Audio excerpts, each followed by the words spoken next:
Hello everyone, welcome to another exciting episode of Dayspring Discussions. I'm your host, Sean McGahee, and this is a show where we talk about movies, TV, sci-fi, fantasy, comic books. If you geek out about it, we're going to talk about it. You can listen to Dayspring Discussions on iTunes, YouTube, Podomatic, and Patreon, and contact Dayspring Discussions on the Facebook group, Twitter account, and dayspringdiscussions@gmail.com. Well, happy Tuesday, everyone. It is another smoldering day here in Austin, Texas. I cannot wait for October, guys, because I had a little vacation. Obviously, if you didn't notice, took about a week and a half off. And man, was it great. I went up to the northwest section of this country, saw some family in Portland, visited Seattle, and then my buddy got married up in northern Idaho. Great, beautiful scenery with all the mountains, nice, cool weather, unlike here where if I step outside, my face is going to melt off. So coming back, it felt really hot compared to up there. Had a really great time, catching up with some buddies. Good time there. Seattle, we spent a couple days in and actually visited the Pop Culture Museum where they had a whole Marvel exhibit they were doing with costumes from the Marvel Studio films, talking about the history of Marvel Comics. And also there was a Iron Man visual simulator, whatever. You stood on this pad and the screen visually like puts you in Iron Man's armor and you like did some target practice. It was pretty cool. But overall, great trip, had a great time. Now it's time to talk about some stuff, guys. First piece of housekeeping today. The Death of Superman animated movie came out on Blu-ray. I saw it last month through various channels. I'm not going to say what, but it's good. Okay, this is the 11th film in the DC animated shared universe, I guess you would say, and they've all been pretty decent. Honestly, they've had better consistency than the live action movies in my opinion, but we can debate that later. But nonetheless, I really enjoyed the film. If you're a Superman film, have enjoyed the DC animated movies, go check it out. If you have checked it out, I'm sure you've enjoyed it. Fire back on the comments, let me know what you think. Next up, one quick little thing I want to talk about. While I was gone, Sony premiered a new trailer for Venom that's set to come out in October. We got Tom Hardy, Michelle Williams, Riz Ahmed in this film, and I'm not a Venom fan. I've said that from the get-go. From this trailer, I picked up a couple things. First off, I don't think we're going to get a Spider-Man reference. I don't think Tom Holland's going to pop up. I don't think Spider-Man's going to pop up. I think it's all going to be just Venom, just Sony in their little universe. And if I was a Venom fan, this trailer would have gotten me excited. I love the tagline. What is it? We don't need any more superheroes, or the world has enough superheroes. That was a really good tagline for this film and kind of what to expect from this film. Of course, I'm going to go see it. I'm not a Venom fan. I do love me some Tom Holland, Michelle Williams. I think they're terrific actors. If they can, pull this film together, if the story is solid, I think we might have something good here. I'm not going to hold my breath, though, because like I said, I don't like the idea of Venom without Spider-Man, and I'm not a big fan of Venom as a whole. But I will say I think the trailer was good. If I was a Venom fan, I'd be super excited for it. So, of course, fire back on the social media group and email account. Let me know what you guys think. Okay, so let's get to the actual news. Speaking of Sony's Spider-Less universe, I guess you could say, it was announced that they actually pulled a writer together to work on a Kraven the Hunter film. This is according to Collider, and the writer, what's his name, is Richard Wenk, the guy who wrote The Equalizer. Now, for those of you who don't know, Kraven the Hunter came out in Amazing Spider number 15 back in 1964. He was a Russian aristocrat who became obsessed with big game hunting, and he eventually developed superpowers after taking an elixir from the voodoo priest Calypso. He's most known for hunting Spider-Man in the streets of New York, as well as various other things.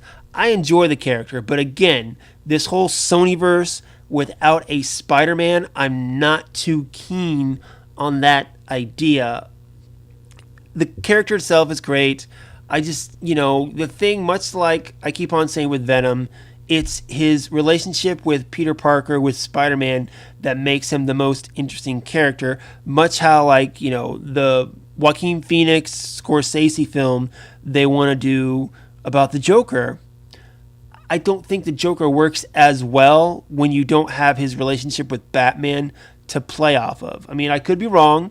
I'm wrong about a lot of stuff. I could be wrong about this stuff. But to me, as a person who's read these comic books, they're at their best when they're getting to that personal level. I'm going back to the Joker, of course. Like I said, The Dark Knight was so great because of Heath Ledger's Joker versus Christian Bale's Batman and their conflicting ideologies. Like Heath Ledger said in the film, when an unstoppable force meets an immovable object, their conflicting personalities and how they intermesh with each other. That's what I feel that Spider-Man's Rogue Gallery does, is it's a relationship with each of the characters that makes them so interesting. So bringing them in without him, it doesn't sound terribly interesting to me. But like I said, I'm going to try to keep an open mind. Venom could be cool. This Kraven Hunter could be cool. We got a Morbius film that's allegedly in the works. I know they were doing the Silver and Black, the Silver Sable Black Cat film. That was put on hold. I don't know how it's going to go. Honestly, I think all these other films could go up in smoke if Venom doesn't perform how Sony wants it to. I can definitely see it going that way. Venom is kind of their flagship, I believe. There's even talk of Tom Hardy appearing in these other films as well as Eddie Brock / Venom. But if Venom doesn't perform the way that Sony wants it to, I can see this Kraven, Morbius, all those films just kind of going away and this being like, okay, we'll just work with Marvel Studios. Which, by the way, if you didn't catch in the Venom trailer, says in association with Marvel. Come on, guys. Do you really have to put in association with? It's a Marvel character. Just put the Marvel. You're not saying Marvel Studios. You're saying Marvel. You don't want to be associated with Marvel Studios? What? You don't want to be associated with the success they've had and the brand recognition and the trust they've got in the audience? I mean, if you just put Marvel there, the average casual moviegoer are going to be like, oh, it's a Marvel Studios film. They make good movies. They have my money. I mean, why would you put an association with unless that was Marvel Studios deal and be like, no, don't tarnish our brand. We're not associated with you. It's one way or the other. I don't know. Anyway, Kraven the Hunter on its way, allegedly. But then again, like I said, I think it's all going to come down to how Venom does. If that does well, these other films will push through. If it doesn't, I can see all these films going away. All right, guys, sticking with Marvel, a little piece of news that dropped this morning. So it was long rumored that the actor Wilson Bethel was going to be in Daredevil Season 3 coming out on Netflix. Now, Netflix just confirmed that we're getting Season 3 by the end of this year. We've already had Jessica Jones Season 2, Luke Cage Season 2. Next month, we get Iron Fist Season 2. And so people thought, okay, we'll get Daredevil at the beginning of 2019. Nope. We're getting 4 seasons this year. All 4 Defenders getting a season in 2018, which I love because Daredevil Season 2 was still my favorite season of the Netflix Marvel shows and one of my favorite seasons of television in general, really. So I'm excited to get more of this. I like the Daredevil character. I have for many years now. So I'm excited for this. But it was rumored that Bethel was going to be playing an FBI agent. If you look up on his IMDb page, it says FBI agent. Well, now there was a picture of him training with Charlie Cox and the choreographer. Let me see, where was his name at? I just had it here in my notes and I messed it up, and I'm just talking now as my eyes are trying to scroll through the words. Naquan Washington. See, that worked. Naquan Washington, he posted a picture on Instagram, and it's with Cox and Bethel. And in it, he said, hashtag Daredevil, hashtag Bullseye. So this kind of got people talking, that almost confirms that neither Netflix nor Marvel has said it, but makes them feel that Bethel is going to be this series' Bullseye, or technically, in a bigger sense, the Marvel Cinematic Universe's Bullseye. Now, those of you who don't know Wilson Bethel, you're not alone, because really, I don't know him. The most notable thing I can see on his resume is that he was in several seasons of the CW show Heart of Dixie. Several other, looks like he was in a soap opera, The Young and the Restless, Criminal Minds. Nothing really big, I guess you could say, to where you know him, but that's okay. Stars gotta come from somewhere. Somebody gets smaller acting jobs before they get their big break. And, this is a semi-solid resume. Haven't seen a lot of this stuff, but I recognize his face. And I think if he was picked for this, I have total faith in Jeff Loeb and everyone over at the studios of Marvel Television. That's great. So, as Bullseye coming in, it could be interesting. Now, Bullseye is most famous in the comics for killing Matt Murdock's two big love interests, which are Elektra, who's already dead, and I really don't want to see her come back anytime soon, and Karen Page, who is indeed a big part of the Daredevil series, but also the Netflix series in general. So we could see that play off a little bit. Honestly, I'd much rather see something like that happen maybe a season or two down the road. Let's keep him as Bullseye. Bring him in this season just as a force to be reckoned with Murdock, and then maybe a season or two later, then he might get to kill Karen.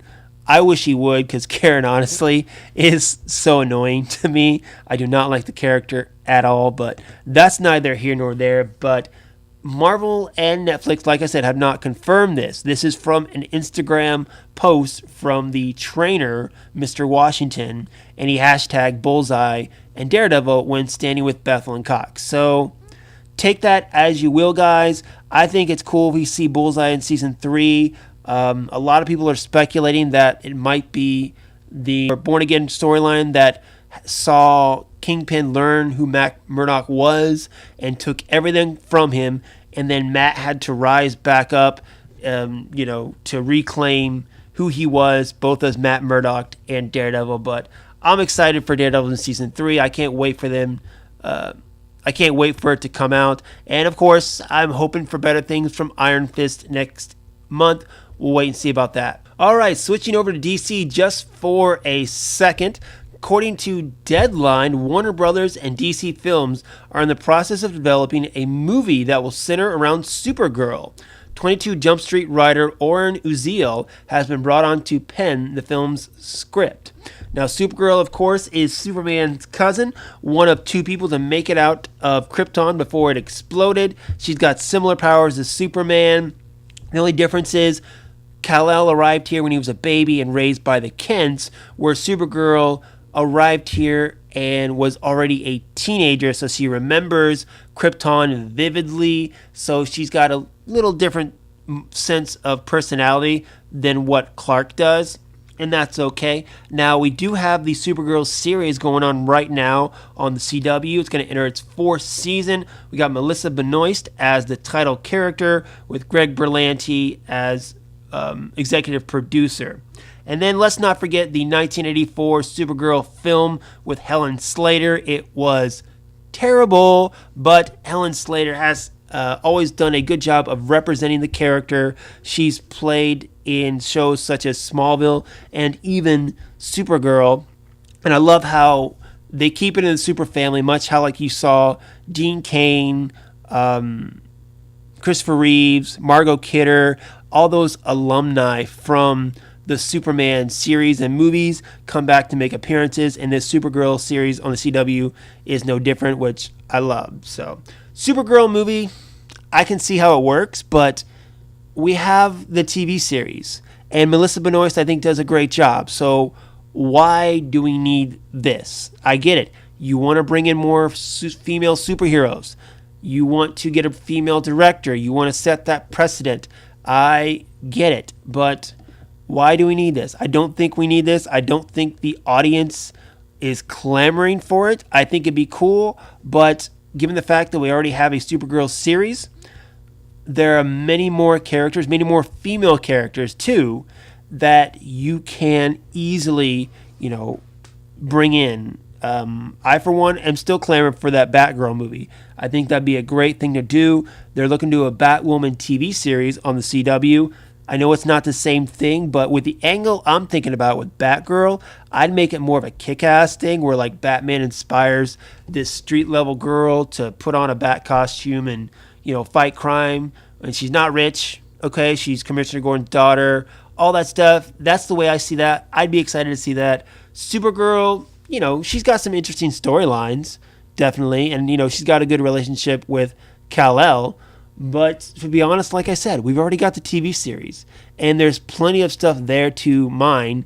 Even though I wasn't a big fan of this last season, I think Benoist does a great job. I think there's a lot of good stuff to play off in this. And I really don't mind if we have a Supergirl movie, but I really won't mind if we don't see one, I guess is what I'm saying. So, all right, guys, we'll fire back on the social media group and the Gmail account. Let me know, do you want to see a Supergirl movie? Do you like the Supergirl TV series? Let me know. All right, guys, last piece of news. And this one is something that popped up on Sunday, which got a lot of people excited. It said that Patrick Stewart will be returning to the iconic role of Jean-Luc Picard in a new Star Trek series for CBS All Access. And the most important part is that this series will be set after the events of Star Trek The Next Generation and all the Next Generation films that came after that. On his Twitter, Stewart said, quote, "Is an unexpected but delightful surprise to find myself excited and invigorated to be returning to Jean-Luc Picard to explore new dimensions with him." And then there's a full statement if you want to go on and check out his Twitter page with all of that. Now, the last time we saw him was in 2002's Nemesis as Picard. Since then, Stewart's played a prominent role in Fox's X-Men franchise as Professor Charles Xavier, who kind of passed the torch to James McAvoy in this younger version. Now, I gotta say, again, I'm not a big Star Trek fan. I love my Star Wars, but Next Generation is probably my favorite Star Trek series, and Patrick Stewart is the man. Okay, if you have not gone online and seen all the great stuff that he and Ian McKellen do, that's like besties for life there, bromance, whatever you want to call it. He just seems like a really cool guy. I've seen interviews with him. He was here in Austin a couple of years ago for Comic-Con, and I almost went. I know I'm not a big Comic-Con guy just because I don't collect back issues anymore, and you got to pay for all the celebrity stuff. So, something as smaller as Austin, I'm not, keen on going, but I honestly would have gone just to pay to get my picture taken with him. I mean, not only is he Jean-Luc Picard, but he's also Professor Charles Xavier, two very iconic geek roles. I don't watch the Star Trek Discovery. I tried it. I think it's decent, but there are a lot of other shows that I get more excited about, so I didn't stick with it. This, however, Jean-Luc Picard, I can get on board with this. I can definitely see myself checking it out and maybe even being something worthwhile.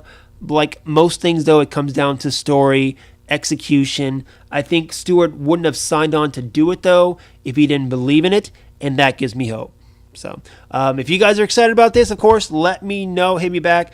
DayspringDiscussions@gmail.com. The Facebook group and Twitter account are best ways to get a hold of me. And that's it, guys. I am back. I will be back with another show, hopefully on Thursday, with some more good news. Wednesday, of course, comic book day.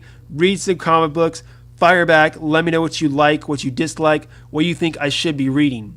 You can find me personally, Slim Dayspring 12, on Twitter and Instagram. And that's going to be it, guys. Until next time, may the Force be with us all.